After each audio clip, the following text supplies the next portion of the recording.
We've been talking about the Renegade Office all week, and I'm in a Renegade Office. I'm actually at the side of my car doing this because I need to be doing some other things. And you can probably hear the background noise of cars. You're going to see some things go by. It's unpredictable. We're going to talk about that and some of the other challenges of the Renegade Office on today's Antidote.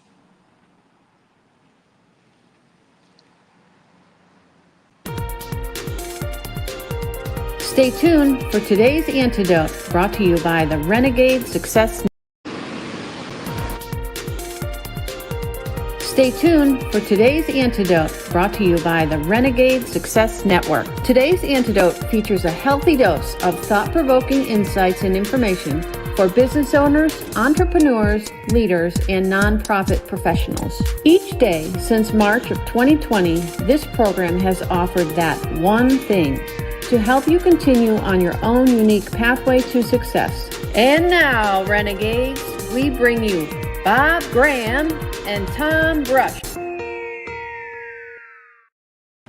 Hey, Tom, that was a good embodiment of what can happen with the Renegade Office. Things just go a little off sometimes.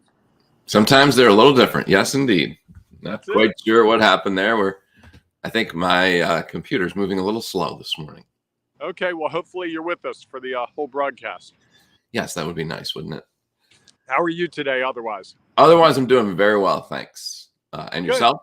I'm doing well, thank you. Yes. All right, welcome everyone to today's Antidote, our daily broadcast and podcast. Each day, we have a discussion around our topic of the week. And today, as Bob said, we'll be talking about the Renegade Office again, as we have all week. And today, we'll focus on the challenges. We talked a little bit about what it was, why it was different on Monday and Tuesday. And then yesterday, we talked about some of the benefits. So if you're curious and missed those, go back and check those shows out, because I'm sure it will add some additional perspective to the conversation that we're having today. And at the end of our show, we'll offer our one thing, today's antidote, that hopefully will help you as you're trying to deal with challenges and situations around your office and how you might be able to make it a Renegade Office. Hey, the school bus is there. Gotta go. So for those of you who happen to be listening to the podcast wondering what's going on, Bob is on location today. And while he is on location in his outside Renegade Office, the school bus pulled up. Maybe they think that Bob is waiting to get on the bus.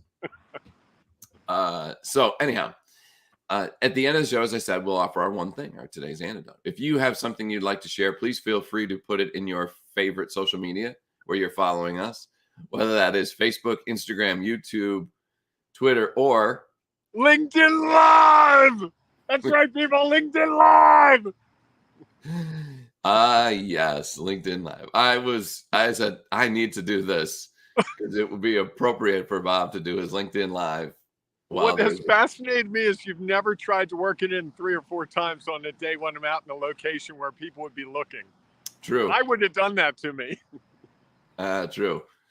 So anyhow, we welcome your thoughts and ideas. And again, if you're listening to the podcast and aren't quite sure why there's so much fun, the school bus is still outside, Bob. We'll see how long it lasts. Somebody is a little bit late getting to the bus stop today. You can join us, though, in our Facebook group, the Ring of Renegades Facebook group. Sorry, I'm a little distracted. Where we have the conversation all week long and the conversation around the Renegade Office. And we help renegades, people who think they're renegades or want to be renegades or might be renegades, figure out how to take their next step along their own unique pathway to success. And so one of the ways we start, not one of the ways, the way we start every show is our celebrations. Bob, what are you celebrating today?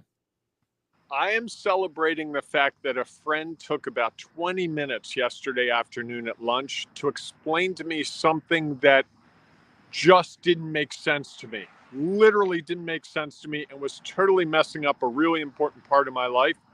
And he took the time to walk through it. He had a visual representation of it. And for some reason, it clicked in a way that I can't even tell you. And it has profoundly changed how I go about a key aspect of my life. So I'm thankful that that person, one, was willing to share that. Two, did it in a way that finally clicked for me. And to me, that's what friendship and that's what really caring about people's about. Nice. Excellent. And you found some clarity. That's I always found a wonderful. great deal of clarity. Yes. Wonderful. How about you? For me, I am celebrating that, sometimes a little nap can go a long way. I did not see that one coming. No, probably not. 2 nights ago, as I think I mentioned, I'm working on this big lacrosse tournament where we're trying to assign a little over 950 games. And you for the schedule weekend, the officials who are going to officiate each game, and you need at least 2 per game, right? that is the most effective way. Sometimes. So you're talking about ultimately placing about 1,800 people, some duplicated, someone might do 6 games, but 1,800 slots, right? Yeah. So within those 1,800 slots, I'm trying to put in 125 people, about maybe 130. So anyhow, there's a lot going on with that. The schedule changes, people's availability changes. So I was up kind of late on Tuesday night. And so yesterday afternoon, I was like, I could sit here and still do work. And it was about 3:30, or I could go lay down for a little bit. And that was a very wise move. It's that sometimes we need to slow down and take a break so that we can be more effective and efficient in the long run. You have to slow down to speed up, right? Yes, I think. Something like that. Nice. Absolutely. Hey, all right. We have a national celebration today, Tom. What's that? It's National Donald Duck Day. Wow. 2 days ago was National VCR Day. Now it's Donald Duck Day, huh? We're rocking old school this week. You know what I heard yesterday was? What's that? Best Friend Day. Oh, it was. I forgot that. I think it's because you didn't want to say that I wasn't your best friend. And so you passed over that awkward moment. No, I did not. I'm one of those people that doesn't really believe in the concept of best friends. Ooh. Because you can have more than one, right? And that's always awkward at the wedding when there's like, so I'm Bob's best friend and 4 other people there like, I thought that was me. Not that that really happens in my life so much, but hypothetically. Okay. So what was it again today? Donald Duck Day. National Donald Duck Day. Can you do a Donald Duck impression? I cannot. I figured that you brought it up because you could. No, not at all. No? Nope. Well, I guess here's a great thing for our Ring of Renegades members. If you can do Donald Duck, take a video of that and put it in the group. I think that would be. Yes, please. Share some of the value that you offer. And it'll probably give people a little laugh during the day because that's what Donald Duck does. He makes people laugh. He does. Awesome. Donald Duck Day. Huh. Interesting. Can't get a Renegade Day. Yet there can be a Donald Duck Day. And a VCR Day. A VCR Day. Something that is so obsolete. Yeah, maybe they need to update their days. Unless it's just a way to remember for those of us who remember VCR. That's it. All right. Enough of that. Now, so Tom, can I make the segue? You could have just spoke, but yes, you may. Okay. So I was reading an article this morning about the office of today. More than 60% of people surveyed, a big survey they did about 6 months ago, 60% of people do not want to go back to the office. These were office workers that did not want to go back. And a lot of them were white collar because a lot of the blue collar people in our workforce have been going to work every day throughout the pandemic. So we have this, and the article, this was in the New York Times, was talking about the challenges of an organization to have the people that don't want to go back to the office and the leadership that wants people to go back to the office. And as I was reading the article, I kept saying in my head, I'm like, they need a Renegade Office. They need a Renegade Office. And there was nothing in the article that talked about that. So this is relevant. This is going on, behind the scenes and in front of people everywhere. And in the articles, one person said, if they force me to go back to my office because of the cost of childcare, because of the cost of gasoline, I will not return to my job. And so we've got this real sticky situation going on that's probably not going to get any better. So as we talk about this whole idea of a renegade office and what that looks like, it couldn't be more timely. Sure. It couldn't be more coincidental that you have a blue collar shirt on and I have a white collar shirt on. You're saying that and I was like, wait a minute, Bob's got a blue shirt on and I've got a white shirt on, and interesting. No, I think, I think it's interesting. And here's the thing is I think that there are challenges to change. And I think the Renegade Office is more than just virtual meetings, working from home. Like, those are the outward signs. And I think even within those new parameters, there are offices in those new parameters that have embraced those that are not necessarily Renegade offices, that I think they have embodied and embraced what they've always known about the office and allowed people or managed people in a way that is the same old, same old. And I think that's one of the things is that there's I think the challenge is it's not just some of these aesthetically pleasing things that are changes that make up a Renegade office. It's a little bit deeper than that. I think we were talking about, I forget if it was Monday or Tuesday, about like the whole idea of the Google office where, there's ping pong tables and food and all of that. And I think there can still be many remnants of the old way in those offices. And I think that looking deeper is a way to do it. Now, obviously, if you're someone who is forcing people to come back when they aren't comfortable, or again, can you imagine if you were like, there's a lot of people in the southern part of Pennsylvania who I know commute to, or northern part of Maryland, commute to DC every day. And at $5 a gallon in gas, that becomes a very expensive proposition. And so I think that there are some of those things that people are considering differently. And while there's real value in people being in person, there's also some understanding of what it looks like and what some of the other challenges people face in trying to maintain that old space. And I think, and we're talking about the challenges of the Renegade office. I think some of that is that there are people who are still want to go back to the way things always have been. And I also think there are people who like the fact that they could sit in a meeting and never say a word. Right. That they could not be encouraged to take on, to be asked for their opinion. That they didn't want to 4% raise no matter what. Correct. That they didn't want to have a performance review, or at least a discussion about their performance on a regular basis. They kind of were okay with, all right, I'm going to feel awful for a week leading up to this. Then I'm going to go into this very awkward meeting, and then I'm done with it. I don't have to think about it again for a year. So I think that, there's people who are not ready for the type of change that I think that we are talking the Renegade office provides.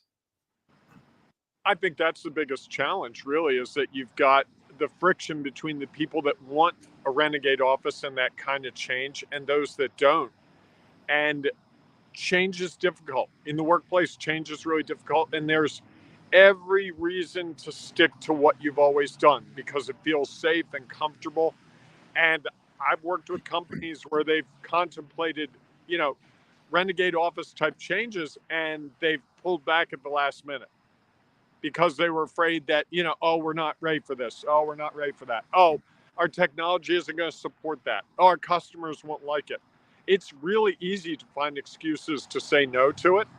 It's harder to start down that road. But what I find is companies that move towards that Renegade office, once they start taking one or two steps, the next steps really start to fall into place. And those challenges look daunting at the beginning. Like I remember the first time I was really leading a Renegade office, we closed our office and we started working from home. And for the first 2 weeks, I was constantly checking to see if the employees working with me were doing their work. Like I would check in like 10 times a day. What are you doing now? What are you doing now? After 2 weeks, I realized that not only were they doing everything they were supposed to, they were 2 or 3 days ahead of stuff. And so I no longer had to worry about that. I actually had to start worrying about how do I keep them busy because they're being more productive. And instead of working 9 to 5, they might work 9 to 11:30, take an hour and a half off, and then work 1 to 7. And it didn't matter because we had deadlines that we had to hit. As long as you hit your deadline, I don't care if you work at 4 a.m. Just it's due at 7 a.m. the next day. And if in workplaces where that's possible, I think that kind of flexibility, just like you needed to take a nap the other day. Okay. That in a 9 to 5 in the office job would be impossible to do. Sure. Even if that might be the most effective thing for you to do, to be able to do your job later that day. And I think that that's one of the challenges that is provided, is that people might actually be able to be more effective and efficient outside of the traditional office. And can organizations be comfortable with what used to take someone all day to do, they could complete in a morning? And then they might have not a lot of work to do.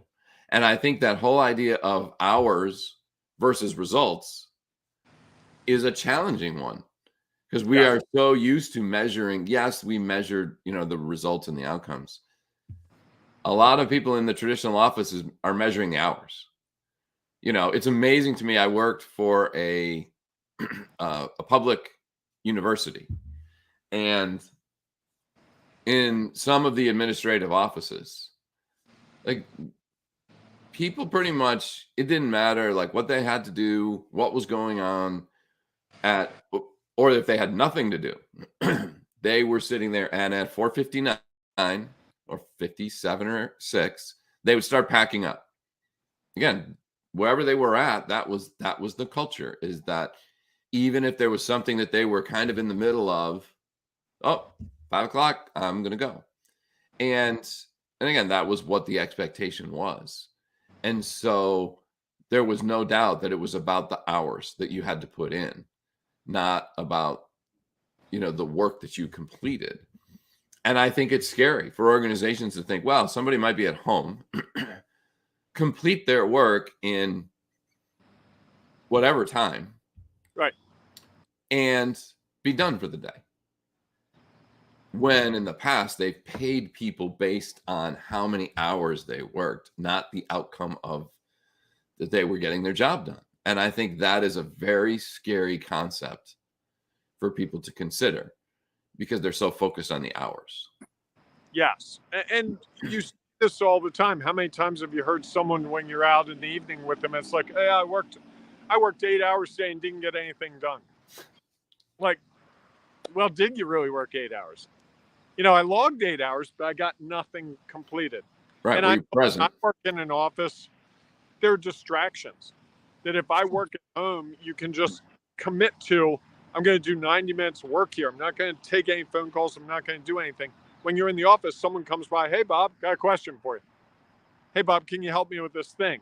So it does make sense that we would be more effective when we were outside of the office in most cases, assuming we have self-discipline. And I know that sometimes you have to teach people how to do that.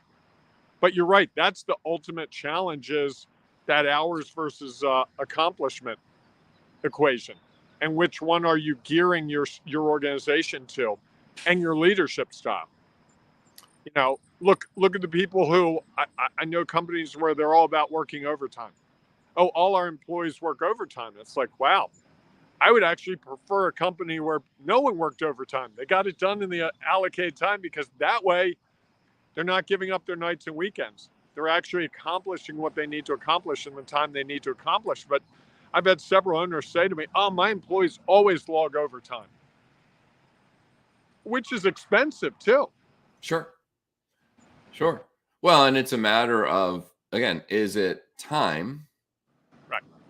or is it the output? The job getting done, and I think that's a really hard transition for people to make. I mean, I was having the conversation with one of our, and I think I've mentioned this before, one of our Renegade Success Network members about how they build their services. They forever had been billing around time. And then it gets really caught up, and now everybody's watching the clock rather than being focused on the effort and the product that's being delivered. And I think that's a new way to look at things, and that based on someone's skill set, they might be able to complete it a lot quicker. We talk about presentation, people who give speeches. If you've given the same speech basically over and over and over again, there's not a ton of prep, yet you're still being paid the same amount of money. Just because it's the fourth time you've given this speech to a different audience doesn't mean you're cutting down your speaker's fee. You just are more experienced and have a greater grasp on it, and so it takes you less time to prepare for it. Right. And I think that's something that people really have a hard time with, is that they equate time with value, right, and not outcome, the actual work that's being done with value. I think that's my one thing, that you have to divorce the idea of time and value. Those two are separate animals, and the more you separate the two, the more you can move towards that Renegade Office and achieve more with less, I think. Yes. It's funny. I almost thought about not bringing it up because I wanted it to be my one thing.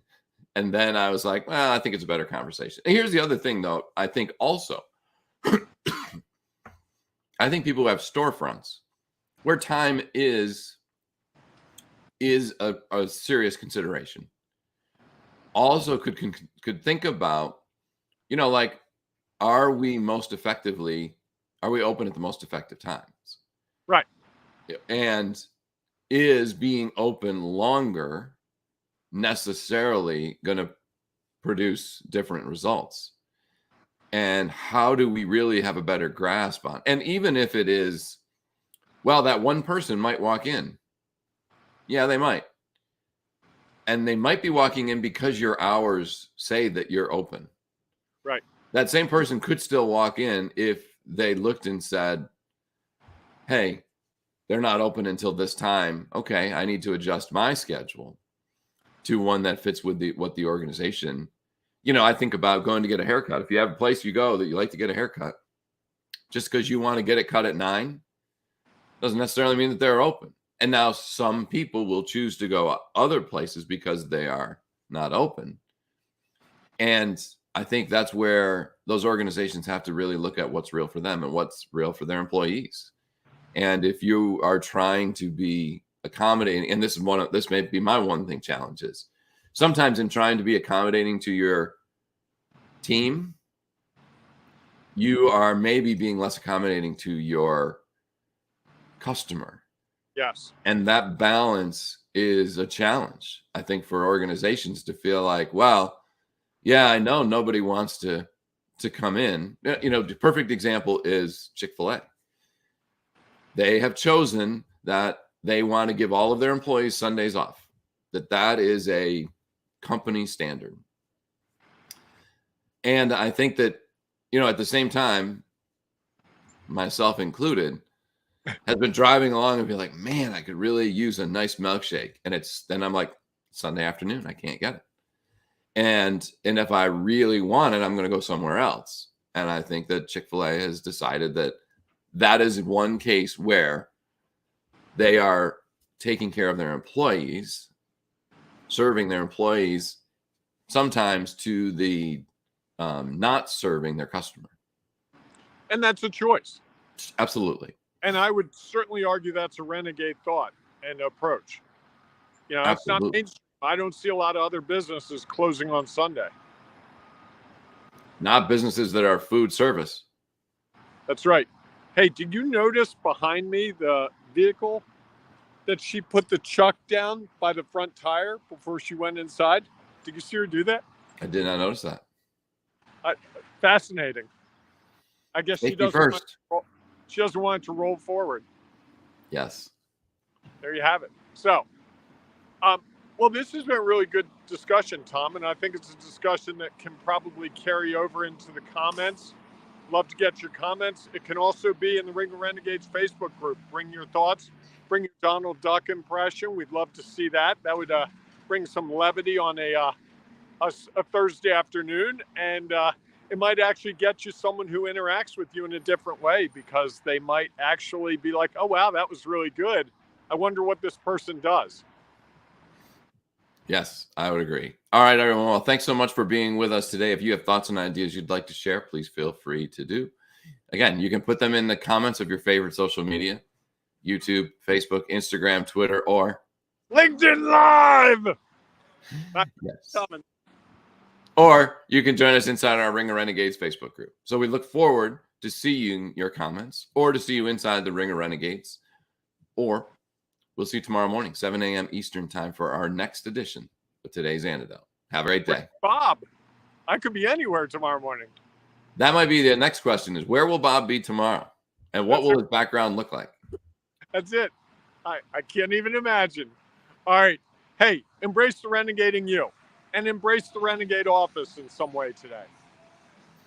And maybe the renegade that Donald Duck was, that he chose to change his voice. That's it. And he didn't wear clothes. Yeah, he did. He didn't wear pants. True. I don't advocate for that, just so we're clear. I would join you in that. Although, you know what? That would be a renegade move. There's no doubt. Might be not a safe move. That might be one you want to contemplate and think about before you just decide to do it. All right, everyone, go out, make it a great day. We'll see you soon. Oh, there goes the bus. I got to catch it. You missed the bus. All right. Take care, everyone. Thanks for listening to today's Antidote, powered by the Renegade Success Network. The Renegade Success Network helps you confidently create your own unique pathway to success. To learn more about the Renegade Success Network and how you can take your next step, follow us on Twitter, connect on LinkedIn, or join the Ring of Renegades Facebook group. For full details on how you can join our community, go to renegadesuccessnetwork.com. Embrace the renegade in you.